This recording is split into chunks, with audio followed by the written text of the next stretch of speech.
నిజాలు మాట్లాడాల్సిన అసెంబ్లీలో పచ్చి అబద్ధాలు మాట్లాడుకుంటూ తెలంగాణ ప్రజలను మోసం చేయడం కోసం, తెలంగాణ ప్రజలను దగా చేయడం కోసం, తెలంగాణ ప్రజలను నయవంచన చేయడం కోసం అసెంబ్లీని వేదికగా వాడుకుంటున్న బీఆర్ఎస్ పార్టీ నాయకులు, ఆ నాయకుల్లో ప్రధానమైన గుంటనక్కగా మారి ఈరోజు తెలంగాణ రాష్ట్రంలో ప్రజలను తప్పుదోవ పట్టించి వాళ్ళు చేస్తున్న అక్రమాలను, వాళ్ళు చేస్తున్న అవినీతులను ప్రశ్నిస్తున్న వాళ్ళ మీద బురద జల్లే ప్రయత్నంలో భాగంగా ఈరోజు గుంటనక్కగా మారిన, తోడేళ్లుగా మారిన హరీష్ రావు గారు అండ్ కో టీంకి మేము ప్రధానంగా ఒక మాట చెప్పదలుచుకున్నాం, ఒక సవాల్ విసరదలుచుకున్నాం.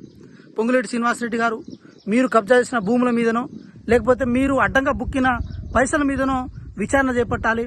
భూభారతి ద్వారా మీ భూములు, కొల్లగొట్టిన భూములన్నీ తిరిగి తీసుకోవాలి, అవి ప్రొవిషన్ లిస్టులోకి పెట్టాలి. అది పేద ప్రజల భూములు, పేద ప్రజలకు ఇచ్చిన భూములను, ప్రభుత్వ భూములను మీరు అప్పనంగా దోచుకున్నారని చెప్పి వాటి మీద విచారణ చేపట్టాలని చెప్పి ఎప్పుడైతే అనుకున్నారో అప్పటి నుంచి పొంగులేటి శ్రీనివాసరెడ్డి గారి మీద వ్యక్తిగతంగా వాళ్ళ మీద అక్కసు వెళ్ళగట్టడం కోసం ఇదంతా మీరు ప్రయత్నాలు చేసుకుంటూ ఉన్నారు. తెలంగాణ రాష్ట్రం సాధించుకున్న ఆశయాలకు విరుద్ధంగా మీరు 10 సంవత్సరాలు పరిపాలన చేసి తెలంగాణ రాష్ట్రంలో ఉన్న పేద ప్రజలను, తెలంగాణ రాష్ట్రంలో ఉన్న విద్యార్థి లోకాన్ని, తెలంగాణ రాష్ట్రంలో ఉన్న దళితులను, గిరిజనులు అందరినీ నయవంచన చేసి ఈరోజు అసెంబ్లీ వేదికగా అబద్ధాలు మాట్లాడుకుంటూ రాజకీయ పబ్బం గడుపుకుంటున్నారు. హరీష్ రావు గారు, ఒక మాట సవాల్ విసురుతున్నాం.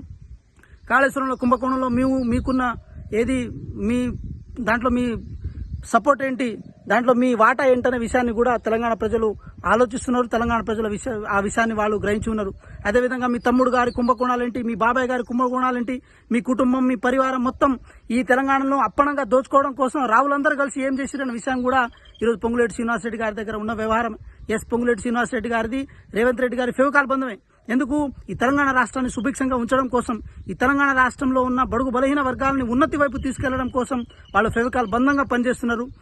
ఇల్లు లేని వాళ్ళకి ఇల్లు ఇస్తున్నారు, సంక్షేమ రూపంలో ఇస్తున్నారు, అభివృద్ధి రూపంలో ఇస్తున్నారు. నీలాంటి అవినీతి తిమింగళాన్ని బయటకు తీసుకురావడం కోసము ఎంత వీలైతే అంత ప్రయత్నాలు చేసుకుంటారు.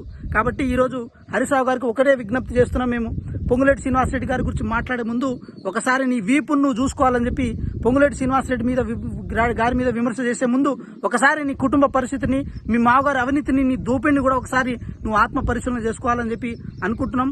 ఖబర్దార్ హరీష్ రావు గారు, ఒకసారి ఆలోచించండి, ఒకసారి మీ మనస్సాక్షిని చెప్పుకోండి. ఈ పేద ప్రజల భూములను ఎవరు కొల్లగొట్టిరు, ధరణి పేరుతో ఎవరు కొల్లగొట్టిరు, దాన్ని మళ్ళీ తీసుకొచ్చి పేద ప్రజలు పంచుతామని ఎవరు అనుకుంటున్నారన్న విషయాన్ని నువ్వు గ్రహించాలని, మీ మనసుకు అది తెలియాలని చెప్పి అనుకుంటున్నాం. ఇలాంటి అవాక్కు చెవాకులు పేల్చే ధోరణి అసెంబ్లీ వేదిక కనుక ఇంకోసారి చేయాలని అనుకుంటే మాత్రం తెలంగాణ ప్రజలు పార్లమెంట్ ఎలక్షన్లో మీకు బుద్ధి చెప్పారు, పంచాయతీరాజ్ ఎలక్షన్లో బుద్ధి చెప్పారు, అదేవిధంగా మన మున్సిపల్ ఎలక్షన్లో బుద్ధి చెప్పారు. రేపు రాబోయే ఏ ఎలక్షన్ అయినా ఇంకా తెలంగాణ